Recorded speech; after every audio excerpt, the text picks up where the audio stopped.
I want to tell a story of my mother, Stephanie K. Graf Shaw is her name.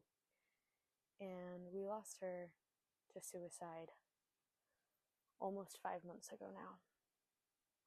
And I want to tell a very specific story of the skydiving ash release that we did for her last weekend. And in order to tell this story, I've got to give you some background information on my mother to just put it in context. My mother got into running, and she was really into running, and she started doing 5Ks, and she did a marathon, and she did half marathons, and she loved this. And I remember going down to some of her races and supporting her. And through running, she actually tore her hamstring and then wasn't really able to do running anymore. So she shifted and she went into road biking, and she did road biking for a while, and she loved that. And she had some other injury and wasn't able to do that anymore. But another thing she loved was baking and cooking. She was a fantastic cook. She ended up going to culinary art school and doing it's called an apprenticeship. I think it's an apprenticeship. She went to Italy somewhere in like the boot toe of Italy. She did an apprenticeship at a bakery and at a pasta shop nearby. And she got into doing wedding cakes, and she would do wedding cakes and birthday cakes, and she would do pies during the holidays. She would let all the neighbor people order pies for the holidays, and so during the holiday season she would just be baking so many pies. And after she went to culinary arts school and got back from Italy, she decided to open a catering business in her basement.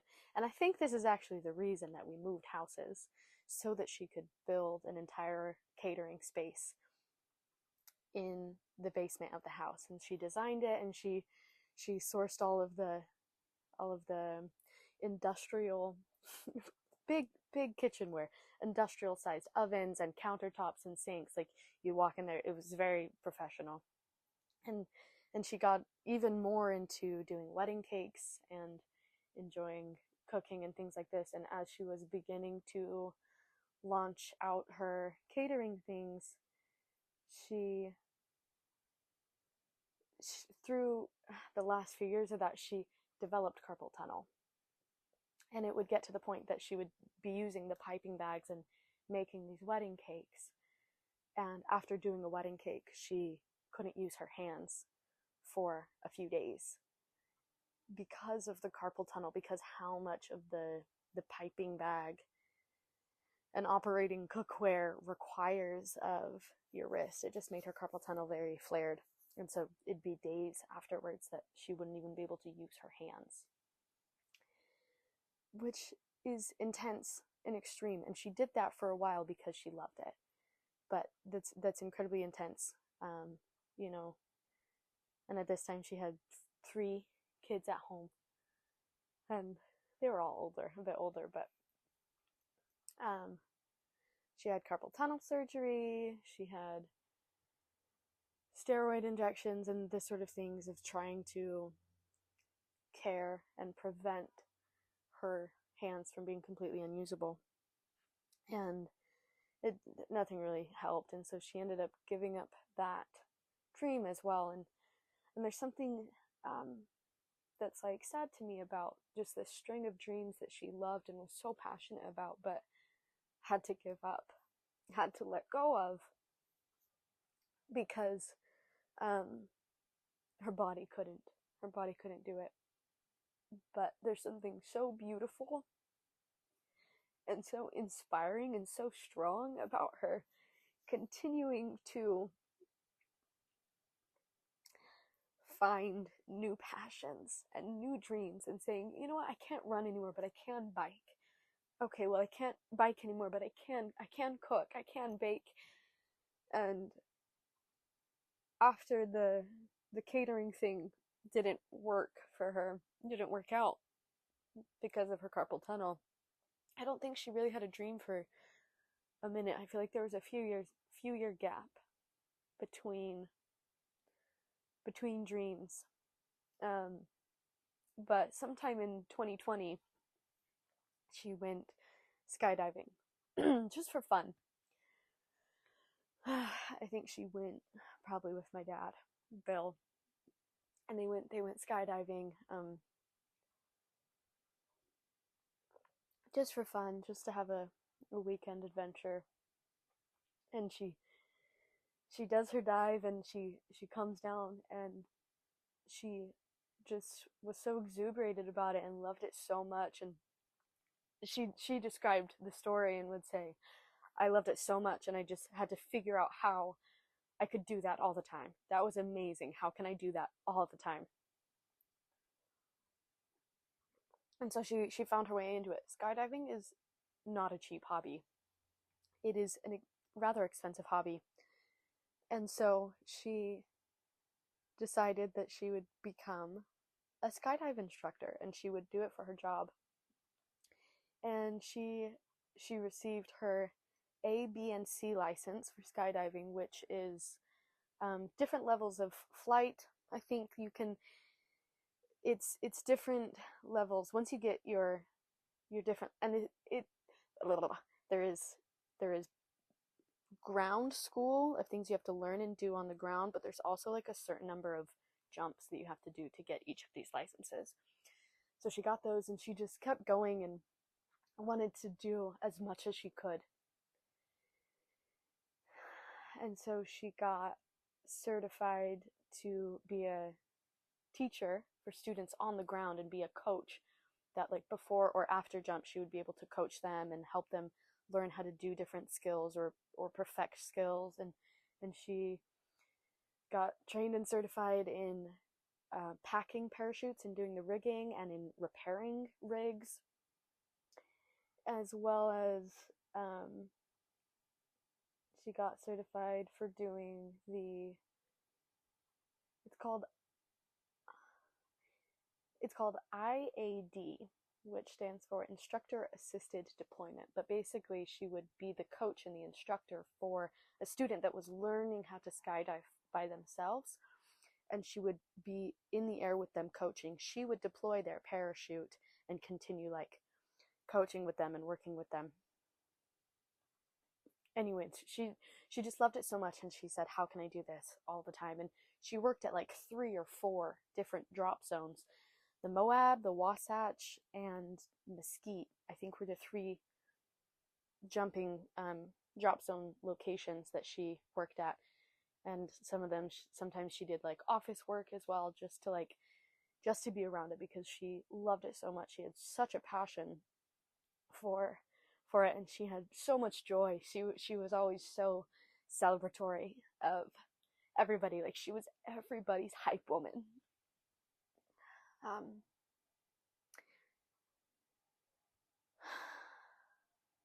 and over the last 4 or 5 years, she just threw herself into skydiving. That's where she spent so much of her time and her energy and her money. Like, she was all about it. And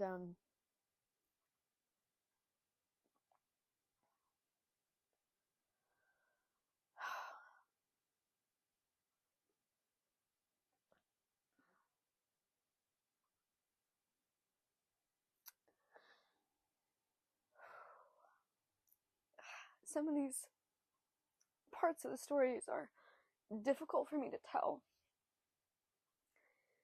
And I have to remind myself, and I've had to remind myself many times in the last months, that 5 months is such a short time to be missing someone.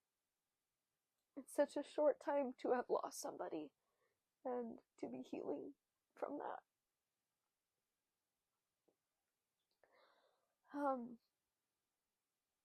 But my mother, she always knew she wanted to be cremated. She never wanted to be, buried in the ground. She always knew she wanted to be cremated. And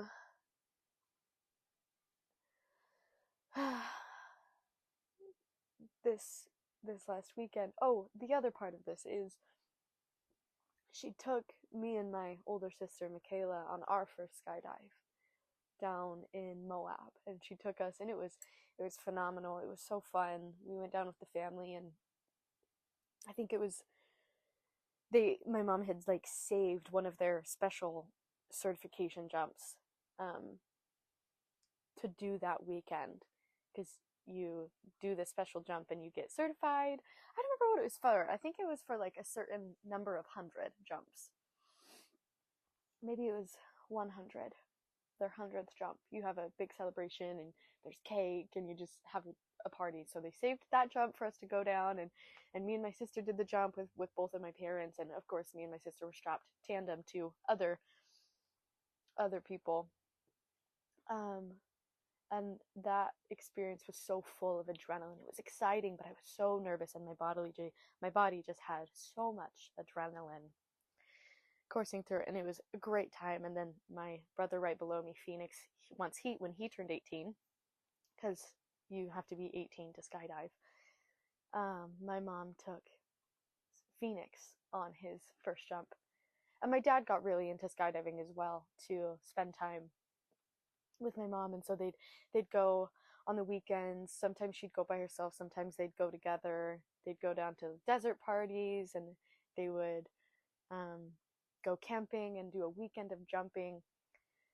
So she had this thing where she would take all of her kids once they turned 18. And my youngest brother, Jackson, he turned 18 this year, February, just a week ago. And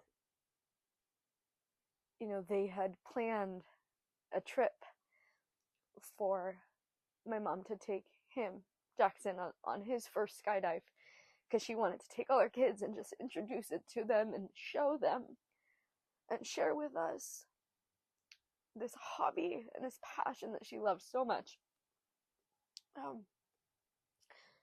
But my mom, Stephanie, did not get to make that trip. And she died in September, 5 months ago. But they had kind of already had the trip planned. And so last weekend we did a family trip. We all went down to Mesquite, and we met in Highland at my dad's house, and we drove down to Mesquite together to do Jackson's 18th birthday jump and to do the ash release as well.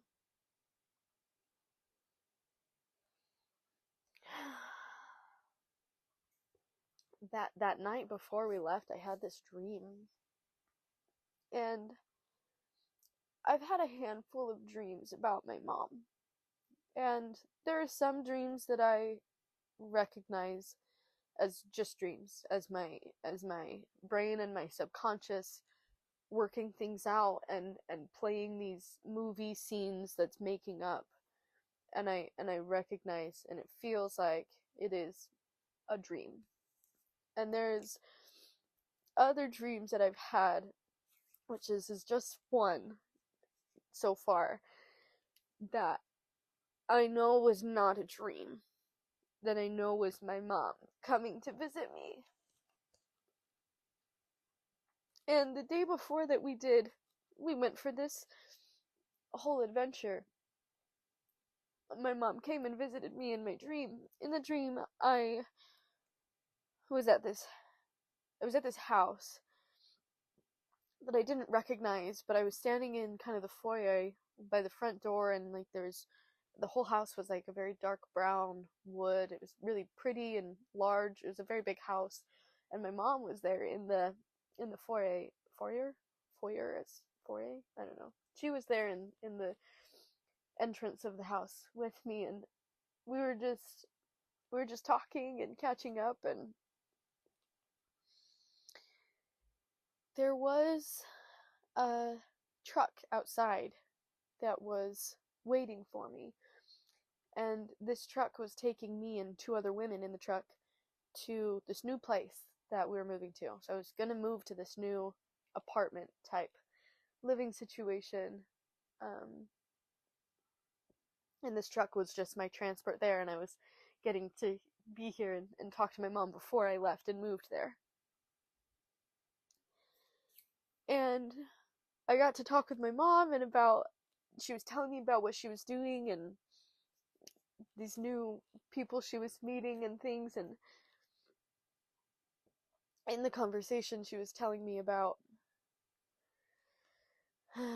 some of the people, and how she was excited about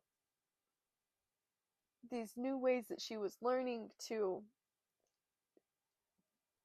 engage with people, and have boundaries and be very centered in herself, and be very communicative and all of these things. And she was telling me about it, and I just had so much of this trust for her that she could handle herself, that she was okay, and she was happy, and she, I knew that she felt very optimistic and very hopeful, and it was sort of this feeling that I just, I felt a lot of trust for her. And then the truck that was waiting for me left me, and I just knew it's okay. They're gonna come back and get me. It's okay. And I just got to spend a little bit more time with my mom, talking and hugging. And it was sort of this feeling, I felt like I was sending off my mom in this feeling that I could parallel it to be like sending off your child to college when you've had all these experiences together and you've been there for them, and they are about to like go off and have their own journey and their own experience that like you're not even gonna hear about everything. And knowing that you'll see him again from college, you'll see him again and you'll get to hear some of the stories, but just having this like pride and trust in them, and this love for them, and this like trust for them on their own journey. That was the feeling that I had towards my mom in the dream. And so, we got to hug and talk more, and then the truck came back, and I said goodbye, and I got in the truck, and it took me to the new apartment that I was living in. And the apartment had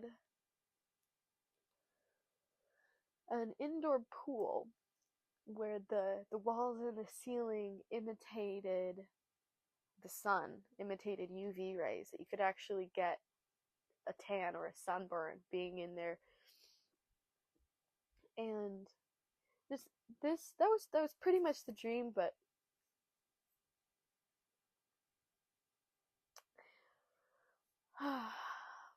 yeah, I just interpreted that of like getting to talk to my mom and getting to say goodbye, and having this sort of sense of trust for her and her experiencing, and that she was okay, and but also moving into a new home for myself, moving into a new space, and a space that's warm, has sunshine, is going to be happy, and have this like internal sunshine and an external sunshine. Because like the last few months have been really hard, and have been really, really dark, and have had a lot of my own um, mourning and depressiveness come up in this. But in some ways it felt like, okay, I'm moving, not moving on, but like moving forward. I'm moving into a new house, a new place. I just woke up from that dream crying and trying to get ready for work and just like crying about it while I'm driving to work and stuff, and that was really beautiful. And the whole time that we were planning the trip, I thought we were going to Moab. I didn't connect that we were going to Mesquite. I thought we were going to Moab. And then I didn't realize that we were going to Mesquite until I got to my dad's house and we were all gathering, getting stuff ready in the car. And it was like, okay, well, let's go to Mesquite. And I was like, oh, Mesquite, like, that's so interesting. So we left Highland and we drove down south and we stopped at St. George and we went to the skydive Mesquite drop zone. And once I realized that we were going to Mesquite and not Moab, it dawned on me that we would be making the same trek, the same journey that my mother made, that Stephanie made on her last day on Earth. Because she left her home in Highland, stopped in St. George to see her parents for a moment, and then drove down to Mesquite. And she went to her friend's house, and she got all of her skydiving gear, and she put it in a box outside their house.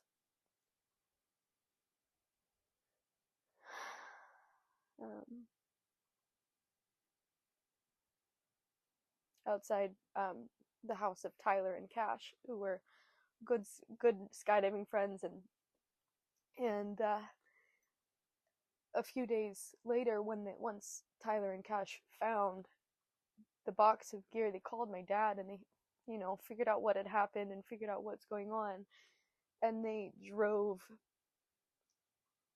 up to Highland from Mesquite and brought all the gear back to my dad. And I was at the house at the time and got to see them. It was not very social, so I didn't really hang out with them much and chat, but I got to meet them, and they brought all the gear back and wanted my dad to decide what to do it, because my mom had left a note in the box just saying, get this to a good home.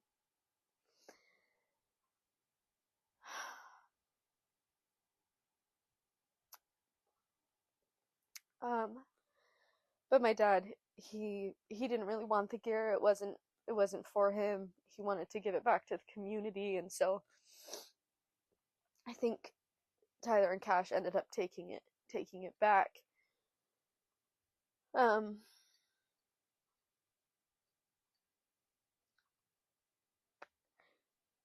Yeah, so we go down to the skydiving drop zone, and then we walk up to the hangar where everyone's gathered, and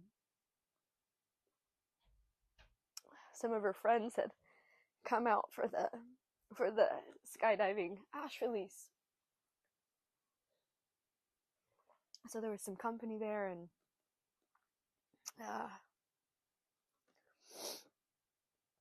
when we were driving to the drop zone, I just had in my mind, like, I hope I get to jump and dive with Tyler or Cash, because I'm not certified, so I have to be strapped tandem to somebody that knows what they're doing, and I hoped that it would be Tyler and Cash, just because I knew them, and I knew they were really connected with my mom. And my dad had gone to the drop zone a little bit before the rest of us to pack the ashes in a deployment system. And when I got there, I brought out the lavender that I had wanted to put in, and we're all smelling the lavender, and I let everyone smell it, and it's just such a good smell. It reminds me of my mom, and she loved lavender. And I went to Cash, and Cash was the one who was in charge of the ash deployment system, and I asked if we could put it in, or if it was too late, and he was like, no, there's definitely time, like, we can put it in. And so he showed me how the deployment system worked and opened it up, and we poured the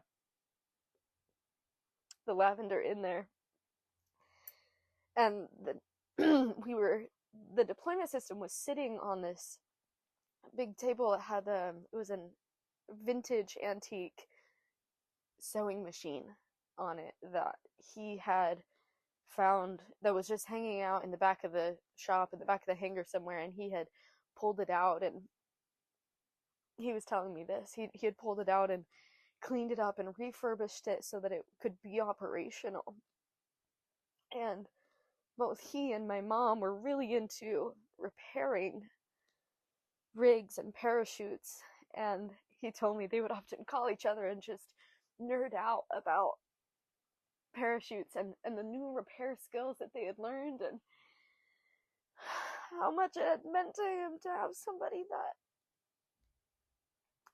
was just as excited and just as nerding out about parachutes and sewing them and repairing them and finding ways to like fix them, and how lovely it was to have someone that he could call and that would call him and just be so excited, and they could nerd out together. And that was sweet. So we just hung around the hangar for a while until it was time to go. And what we did was, Jackson got geared up, and for the ash dive, there was about 10 people in the group, and then Jackson was on tandem, of course. So my dad was in the group, Tyler and Cash were both in the group, and Tyler actually wore for this jump one of my mom's parachutes that he had resized to fit him. And so he was wearing my mom's parachute, and my dad was on the jump, and my brother Jackson was on the jump. And they go up in the plane, and it's about a 15-20 minute plane ride to get up to elevation.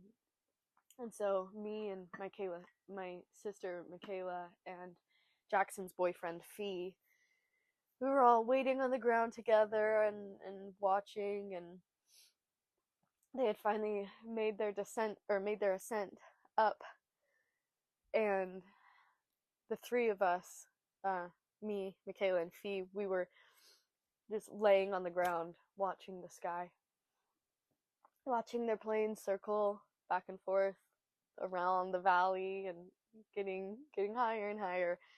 And they all come out of the plane, and they come out just right after each other. They basically put their foreheads on the person's back in front of them and all fall out like in line together so that they can be really close. And these are all like trained skydivers that are certified and everything. And basically what they did is they made a horseshoe formation. So they had the big horseshoe formation, and then Jackson on the side like this, so that they could all see each other. And Jackson rips open the deployment system and lets it all come out, and just from the ground you could see it so well, like you could see it all puff out the ashes. And I thought it would be really quick. I thought it would just dissipate really quickly, but it kind of puffed out, and then it turned into a cloud. It looked like a sky cloud, and it just slowly got bigger as it was dissipating, but you could see it for like 8 minutes. It was a long time, and we just laid there on the ground watching it and crying and taking it all in. And it's just so fitting that my mom got to have one last jump and be in the sky. And I get that, like, scientifically dust settles down, but no, to me she's like dissipated into the sky.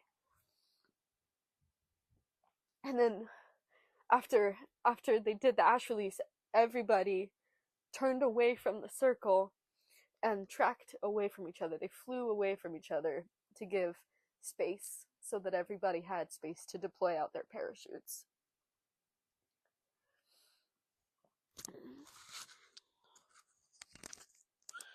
Looks like it's working still. Yeah, so they all created space, and then you could see their parachutes pop open, and they were just small. I mean, you start at, what, 15,000 feet above the ground, which Mesquite sits at 2,000 feet above sea level. So they're 15,000 feet above the ground is where they come out, and it's about a minute of free fall before you deploy your parachute. But once they deploy their parachutes, you can see these little blots of color. They're so high up there, and you see, oh, the green one, that's Jackson. Oh, what color was Bill? Was he purple or was he yellow? I don't remember now. I kind of think he was yellow. Oh, the yellow one, there, that's Bill, and you just get to, like, track around and see everybody, and there was 10 other people up there, so there's all these colors up in the sky. And skydivers, they learn each other's names and whatever in the community, but they recognize each other by their parachute color. It's like, oh, do you know Matt? What color is he? And they're like, oh, red with a black stripe. Oh yeah, I know Matt. So, and it was just so cool to be on the ground and getting to watch the whole experience, and just to see both my brother and my dad just like kind of having their own experience and having this like free fall moments and just being their own experiencing of it was really beautiful. And then to like meet them after and hug them after their experience, and Jackson just said to me, he said, well, I got to have my first skydive with Mom. And that's really sweet. And I think he at first didn't really want to be the one to deploy the ashes, but he ended up changing his mind about it, and I'm glad he did. I'm glad that he got to have that experience, and that I got to be on the ground for that.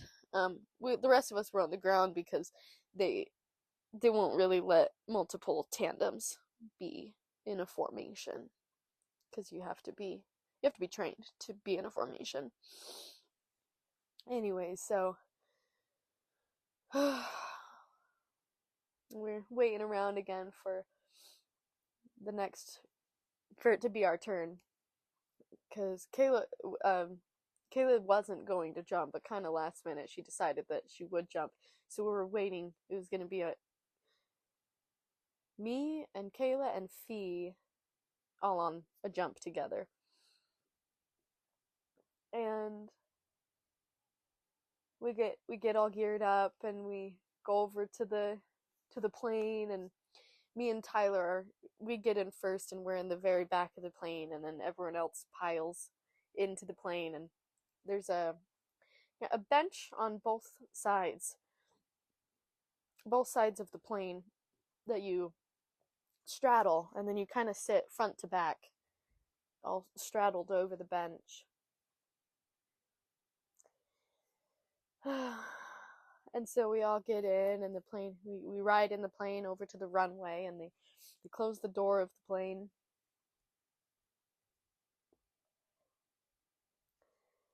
And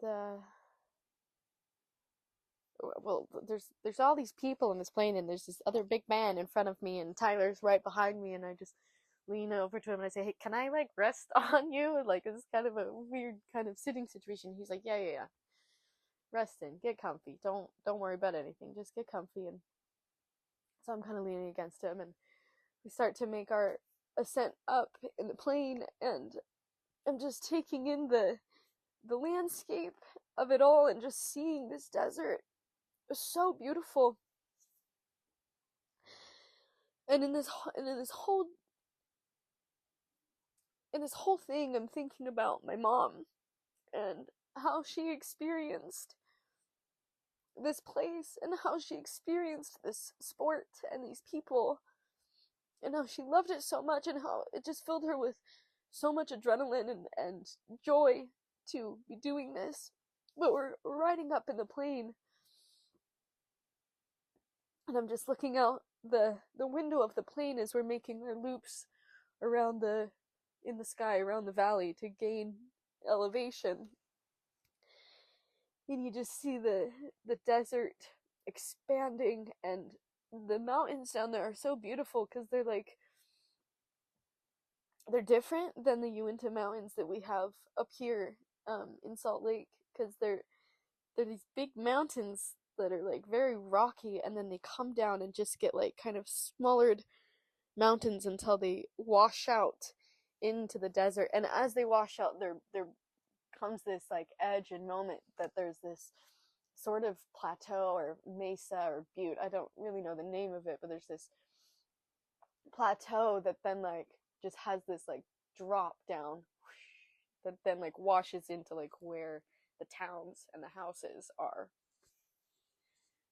And just to see the mountains and the sky and the rivers there just are sunlit and run silver through the desert. And just the lands felt so holy, and just seeing it felt so important. And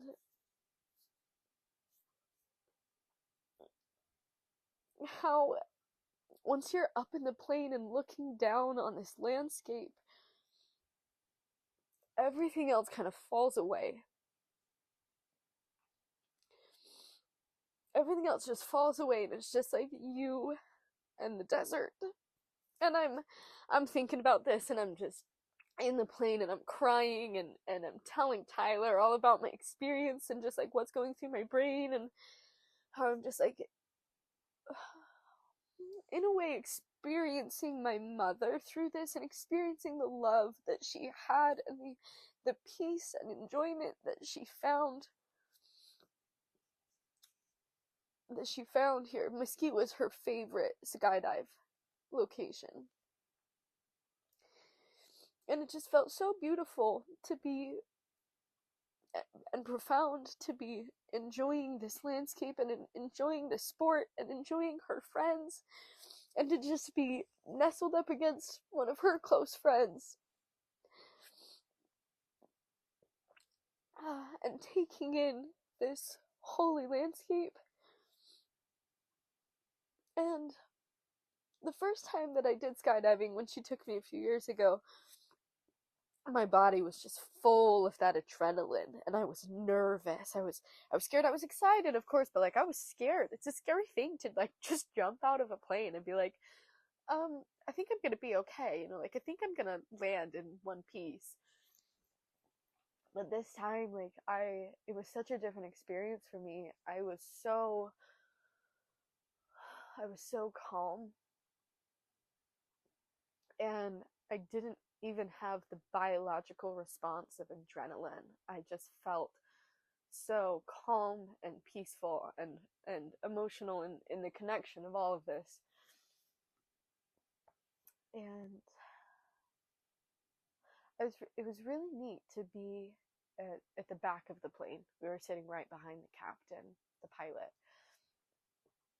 Tyler handed me these purple goggles, and he was like, telling me how to put them on, and I was like, hold on, like, there's some other clear goggles hanging on the wall over there, like, could I switch for those ones? Do we have time?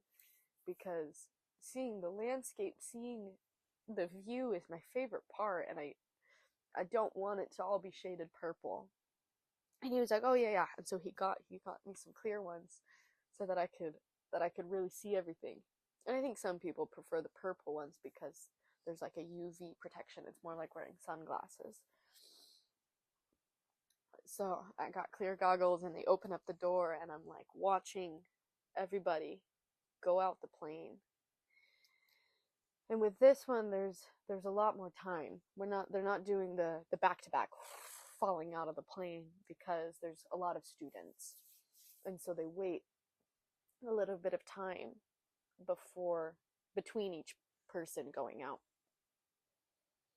And so at the back of the plane, I just got to watch everybody go out. And that was interesting. And then me and Tyler scoot our way up the plane, and we get to the door, and he just has me like tuck my, he's kind of standing, he has me just tuck my feet under him to like under him, so I'm kind of just like, we're strapped together, we got straps here connecting big carabiners and again at our waist, and so I'm just hanging off of his body basically. And we get up to the door, and I just feel that total sense of calm, and I feel so settled and grounded. And we get up to the door, and he's kind of holding onto the bar, and we get all positioned and everything, and then we just like nosedive right out of the plane. And it was so beautiful to just be like in this free fall.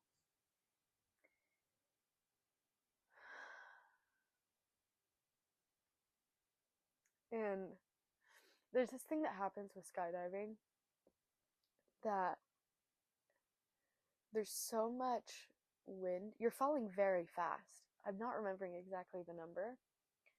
Was it 80 miles an hour? Was it 180 miles an hour? Those are very different, but you're falling very fast. And there's so much wind that it's like your body doesn't really know what to do, or like the air can get sucked out of your lungs. And so what you do to combat that is you just scream. You just scream it all out, and then once you're empty and get to the end of the scream, your body will just figure it out and figure out how to take a breath again, just naturally.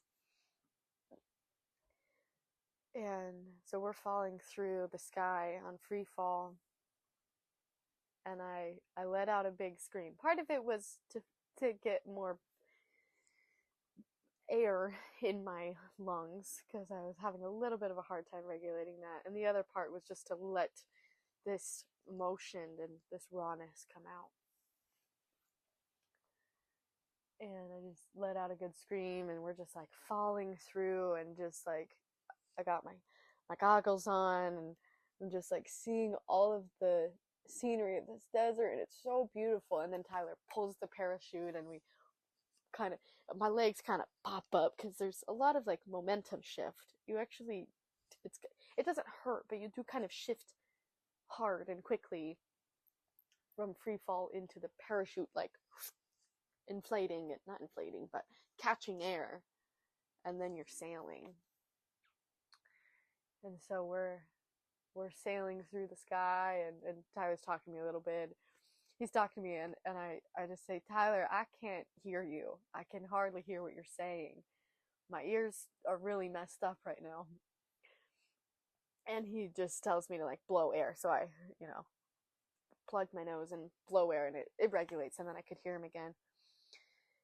But yeah, so we're just kind of chatting and everything, and he says, well, do you, he instructs me on how we're going to do the landing, and then he says, okay, well, do you want to just sail around and have an easy ride, or do you want to see what this parachute can do?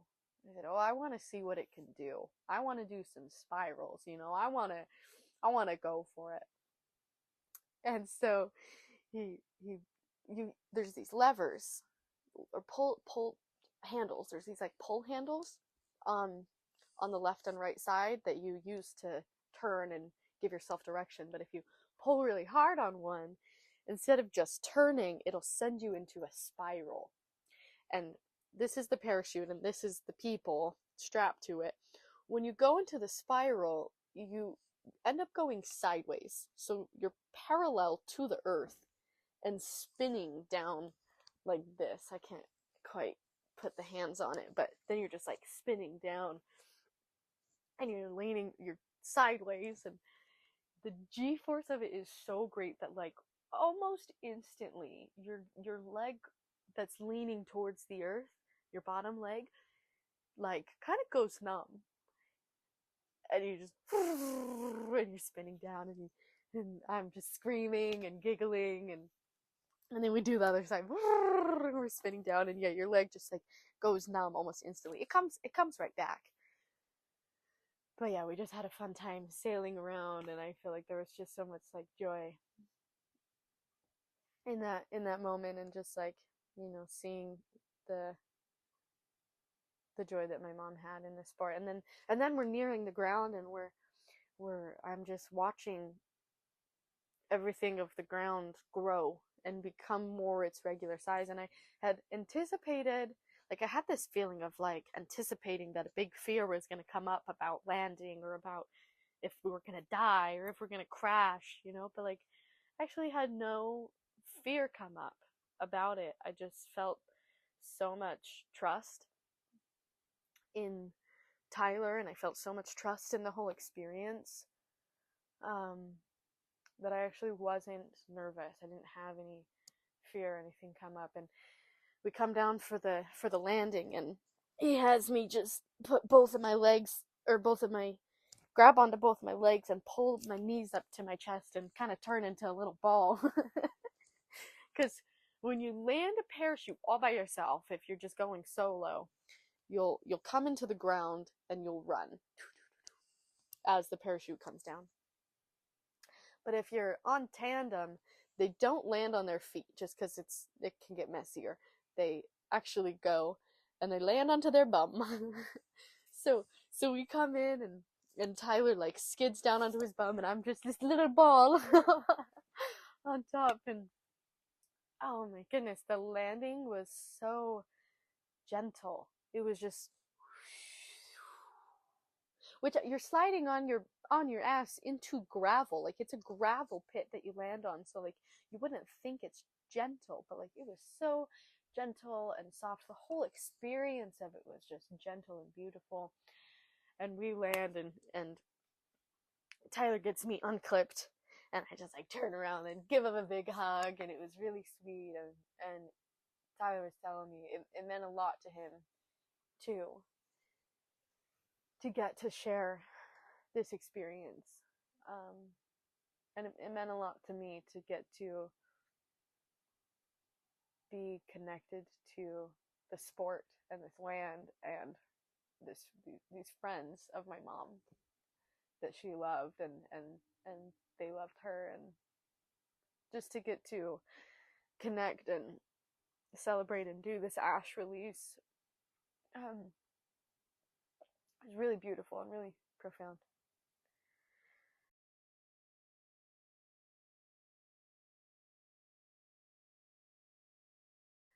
So after the whole skydiving, after the whole skydiving ordeal, we left we said bye, and we left the drop zone, and we went and got something to eat, and we went back to the where we were staying in St. George, and gathered our things, and then we took off back towards home, to my dad's house in Highland.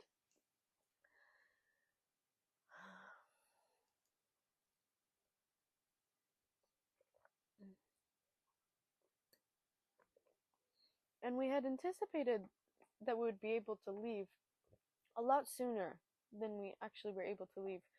Um, Everything with skydiving in the afternoon just took a lot longer than we had expected. And so we ended up leaving quite a bit later than we thought that we would, but we got our stuff packed up, and we started driving again towards Highland, up north. And I realized while we were driving that we were, because again, there was this profound symbology that we were taking the same trek that my mom took on her last day on Earth. And while we were driving home, it hit me that we actually were taking this drive at the same time of day that my mom took the drive 5 months earlier. and that means something to me. There's a lot of symbology and poeticism in this whole experience that we were, seeing. We were having this drive at the same time of day. We were seeing the exact same time of day. We were seeing the scenery in the same way that she would have seen it. We were having this whole experience at the same timing. And in some ways it felt like we were with her on that journey, and we were driving her home.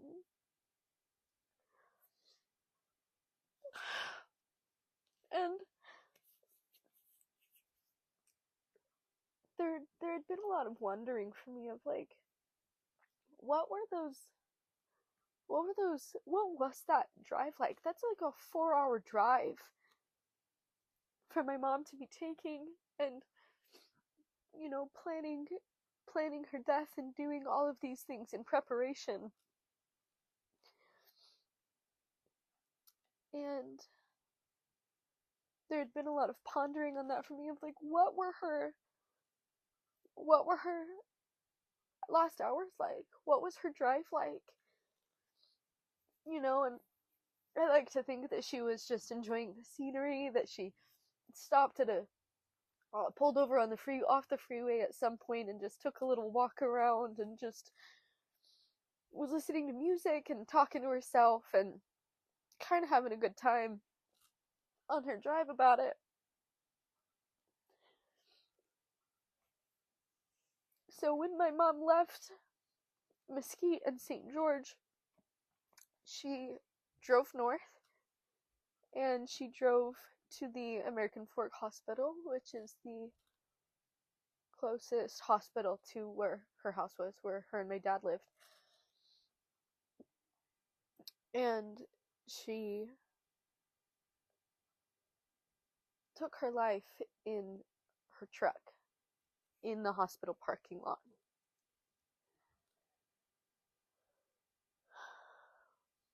And so we're again on the same truck that she was. And we're taking this drive at the same time of day, and I feel like I'm seeing this all through her lens, through her experience, and talking to her. And we are taking this drive. And as we drove on, I had this thought that we could stop at the hospital, the American Fork Hospital, and just sit in the car in the parking lot, just have like a minute of silence together with my family, because my whole we're all in the car together. And but it just ended up like we had 2 babies in the car, and so it didn't, they were so done being in the car, and it just didn't work out that we could. I decided to not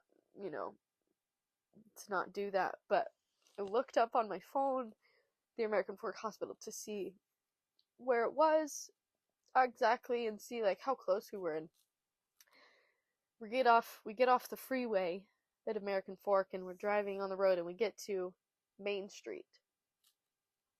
And I'm looking at my phone, and the American Fork Hospital is like 2 blocks to the right. If you turn right, it's just like 2 blocks, and then there's the hospital.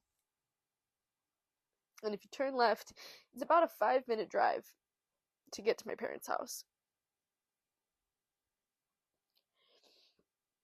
And there's 2 parts here. The first part is, after my mom had this whole experience of driving to St. George and Mesquite and driving back home and having this 8 hours worth of driving, and there's a whole big experience of this, she could have changed her mind, and she could have taken a 5-minute drive home. She could have turned left and taken a 5-minute drive home and gotten help and talked to somebody about how she was feeling, and allowed people to be there for her in this brain space that she was in of wanting out and wanting to leave. She could have taken that, but and it would have been 5 minutes, but she didn't. She didn't take that route. She turned right and went to the hospital. But when we got off the freeway, in my family in the car, we got off the freeway, we got to that main street, and we could have turned right. We could have gone and sat in the parking lot of American Fork Hospital for a few minutes. But we didn't. And this felt like two options. You can turn right and you can go sit with this death and go to the hospital, or you can turn left and you can go home and you can choose life. In this way, that it just felt this parallel, that we were presented with the same option that my mom was presented with. And we turned left. And we went home and we chose life. And just how profound it was to me to go on this trek and connect with my mom on this drive, on this trek, on this sport that she loved, and the land that she loved, and her friends and community that were there.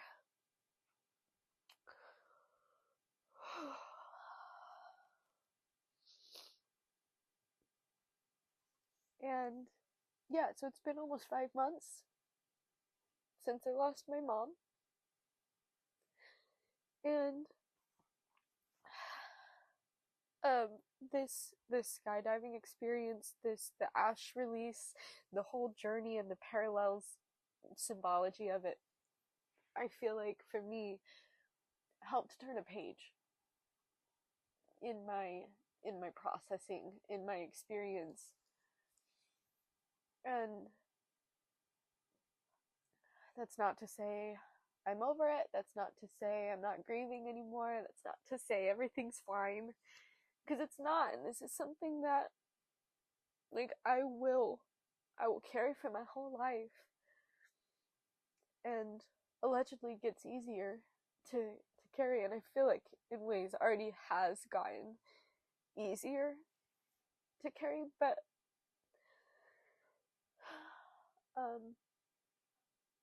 I wish my mom was here. I wish that she had talked to her friends and her people and her family about what she was experiencing and what was going through her brain, and how sad she was and how lonely she felt. But she didn't really talk about that, and nobody really saw it because she put on such a happy face. She was always so excited to see people. She was such a exuberant, celebratory person. You know, nobody really saw through it.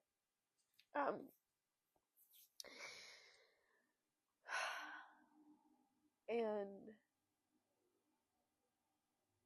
it has been really interesting to me because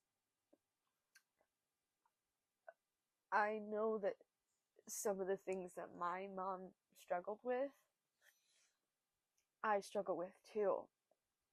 So, and I knew this before she died, but I feel like even after her death, it's all become so much more apparent. And locating those parts of myself that that feel, that feel lonely and that feel disconnected or that feel not good enough, locating these parts of myself and recognizing those parts are in my mom and navigating with them and taking care of them and softening them and reorienting my brain and finding healthier ways of existing. And it's been a, a journey and a realization more recently as well, that like I have this tendency of caretaking all the people around me and making sure that they're okay and making sure that things are all right, and kind of managing their experience and managing their emotions.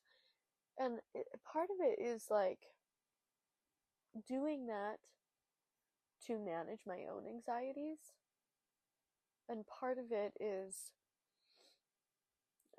in this like seeking of connection, which can be paralleled to my own anxieties, but letting go of that and letting go of the constant caretaking of other people, letting go of the overreaching cradle that I've done, and this persona character that I've made of myself, of the one that like always has it put together and the one that will always be hosting and taking care of everything and making sure everything's good. And in some ways, like I've built that role for myself, and like now people kind of expect that around me. And so putting down that character and creating another character for myself that doesn't do that that I'm learning to address my anxiety by addressing my anxiety, instead of this roundabout way of like addressing everybody else's emotions and making sure everyone's okay and everyone's connected and everyone's blah blah blah blah blah. Skipping that step and just taking care of my emotions and my experience in this way of like putting myself first and putting first what I need, and also recognizing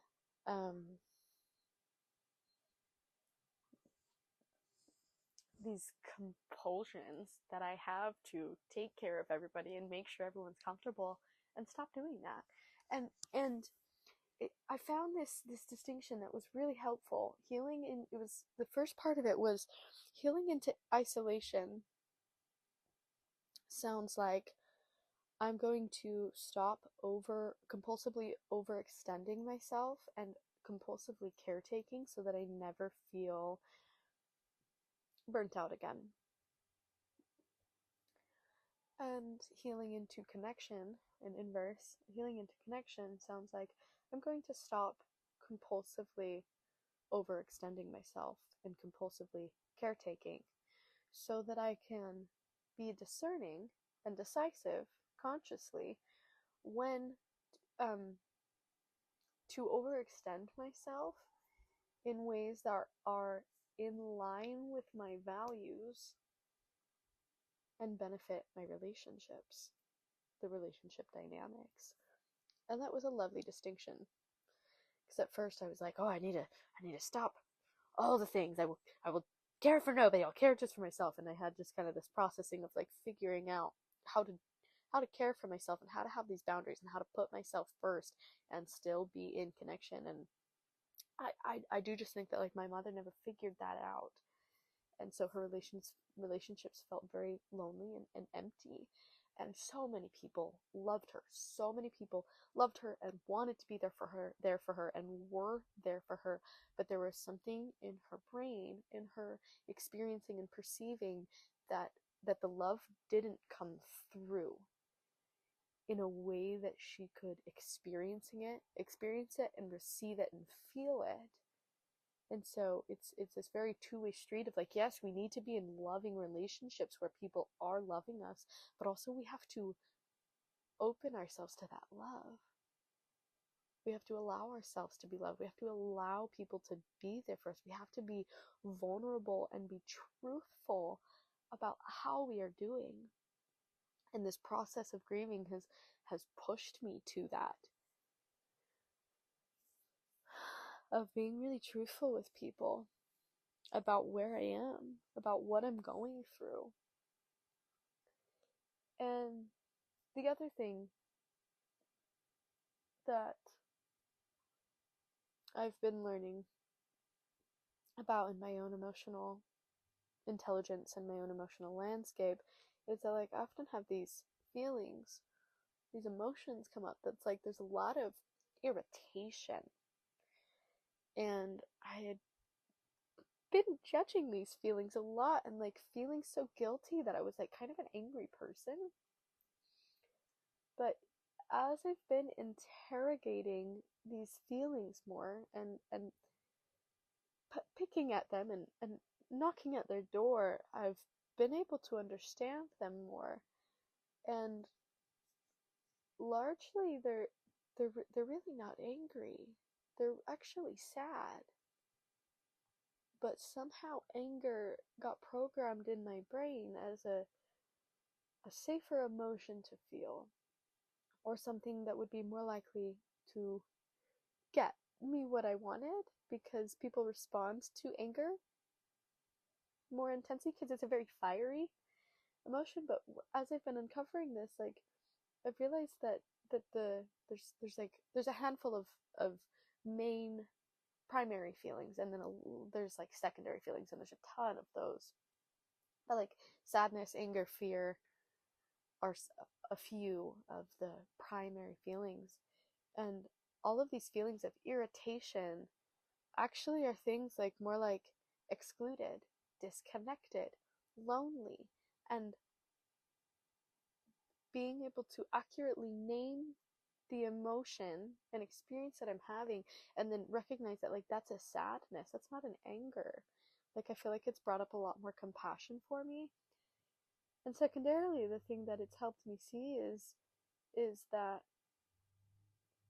these feelings are talking to me about a need that I have that currently is unmet, and so I'm having my feelings hurt in this way. And being able to then go to my relations and say, hey, like, I need this thing. I would love for you to show up for me in this way, or I would love to, communicate and talk about this thing. Being able to advocate for them and build that trust in myself that I will advocate for those feelings of mine and those needs that I have. And also building trust in my relationships, both by me advocating to them, but also by the way that they receive me. And that has brought through a lot of optimism for me and a lot of hope that I won't suffer the same fate that my mother has. Because I see that if she had learned how to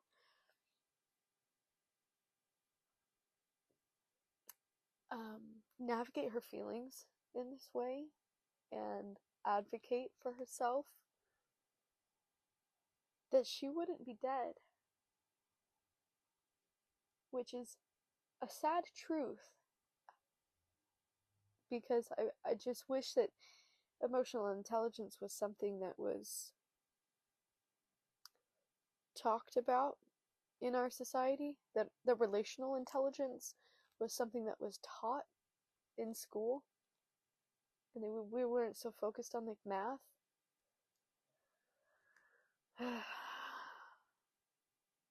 So it's a sad truth, but it's also very optimistic and hopeful for me, and it's helped me feel like gaining these skills in myself, and I'm actively still working on them. I'm not saying I'm perfect at them, but gaining these skills in myself has like brought a lot of hope for me, and hope for the loneliness that I sometimes feel in relationships.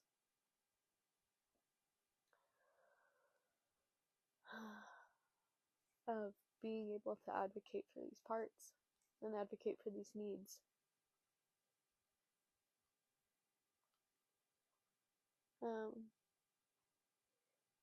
Because, yes, truthfully, the grief that I've been feeling the last few months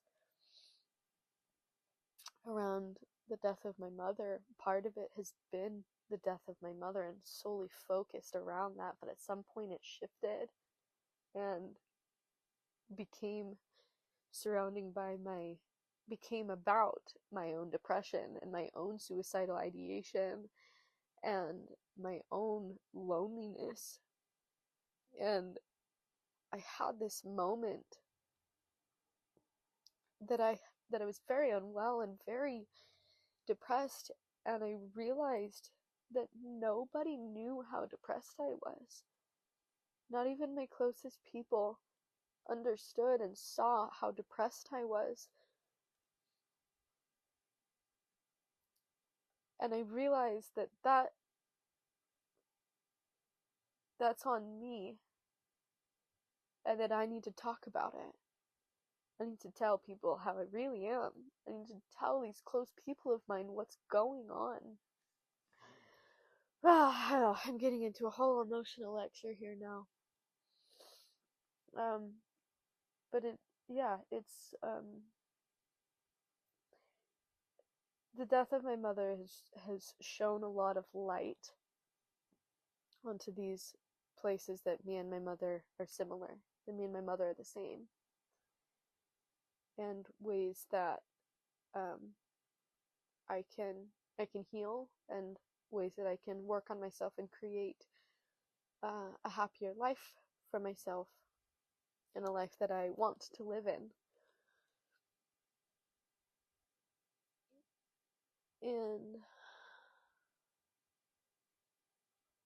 I always had this hope in seeing the similarities between me and my mother previously when she was alive. I always had this hope that, like, I could work on it in myself. I could heal these things in myself and generationally heal them backwards up my matriarchal line through my mother. Not saying I can heal my mother, I can't heal anybody, but saying my healing will affect the people around me. And honestly, the dream that I shared earlier, the dream that I had, felt like that. It felt connected to that all of these shifts that I've been making in my relations and in my emotional landscape and the way that I relate to these things and these people. In the dream, she was telling me, I'm shifting things. I'm shifting things about the way that I relate to people, and it's making me feel a lot more optimistic about the whole thing. And to me, it felt like it was that our healing was connected somehow, and there's this generational line between us in the healing in a beautiful way that does affect each other and does matter and does bring beauty, because just in the way that there is generational trauma and generational pain that comes down the line, there also is generational beauty and joy and gifts that come down the line. But I also see it inversely, of generational healing and beauty that goes up the line.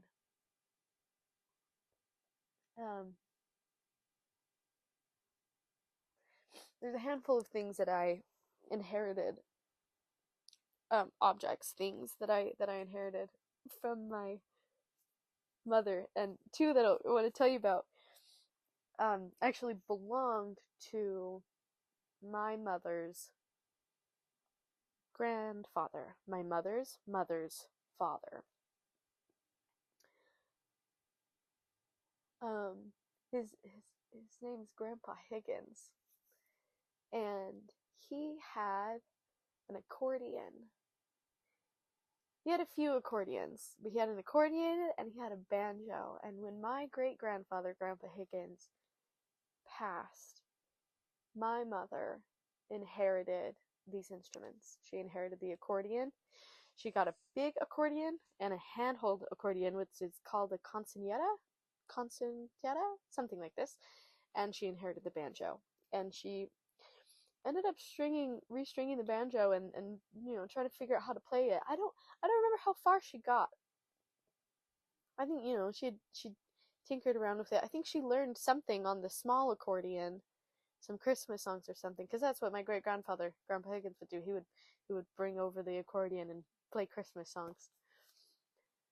So I think she did learn some things on the accordion and tinkered around with the banjo. But then when my mother passed, I inherited the banjo and the large accordion and the small accordion. And the banjo really was in rough shape. It was very rough shape. And so I tried to play it, but it just wasn't working. And so I took it into a music shop, and they're actually repairing it. I'm very excited about these family heirlooms that I've got. I took it into a music shop, and they're repairing the banjo, and I'll get to have it back in a month or two or so. It takes time, but there's a handful of broken pieces on there that need to be fixed, because this thing hasn't been properly loved in a decade, maybe two, probably just a decade though. I think my grandfather Higgins died, passed away maybe 15, 20 years ago. Yeah, so it hasn't been properly loved in 2 decades. That's right. Now, I also got the accordion. The big accordion, I actually figured out how to play, and it came to me quite quickly. The small accordion, I have not figured out yet. I think I want to play. I think I want to play a song on here.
Anyways, just what I want to say is like, um, I miss my mom, and I'm always gonna miss my mom. And I see so much importance and beauty in the raw, messy honesty. And we need to create that. And it's vulnerable and it's scary, but we need to individually create that for ourselves and for our relationships, in our relations, of of really sharing with people how we're doing and allowing people to be there for us. Because there are so many people who wanted to be there for my mom and who would have been there for her 100% if she had told them what's going on, and would have rooted for her and helped her and talked with her about things and been there and had conversations about the relationships. So many people that were so willing. Um, and I wish that she gave me. I wish that she gave me that opportunity to be there for her. But I know that she's in a happy place right now. I grew up LDS. I grew up Mormon, but I don't really align with most of those beliefs. But what I think now is that, like, on a philosophical standpoint about spirits and the afterlife, what I think right now about it is like she is in a place that is happy and pain free, and there's more clarity and understanding than she had on Earth in this life. Um, and there's a lot of peace there. And I don't believe that she is with me all the time. some people believe that, and a lot of people have like said that to me of like, don't worry, your mom is with you all the time. Which like I don't believe that actually. I'm not comfortable with that idea. It doesn't feel true to me. What does feel true is that she is available to me, and that if and when I wish to be in connection with her and talk to her, I can. Almost in a way of like she's there somewhere, and I can reach out and connect with her and make this bridge between us. When I choose to. Um, yeah, that's what I think about it. Anyways, this has been nice to just tell the story of this experience because it was so incredibly important and profound and beautiful to me, and I wanted to capture the story and share it. And I don't really care who listens to it. I more just captured it for me. But if I do end up posting it and people do end up listening to this story, I hope that you find something nice in it. That's all. Okay. Oh, I think I'll just say lastly, I'm Charlie Marie, and I'm 25, and my mother was 47, maybe 48 when she passed, and it is February 26th of 2025. All right. Bye.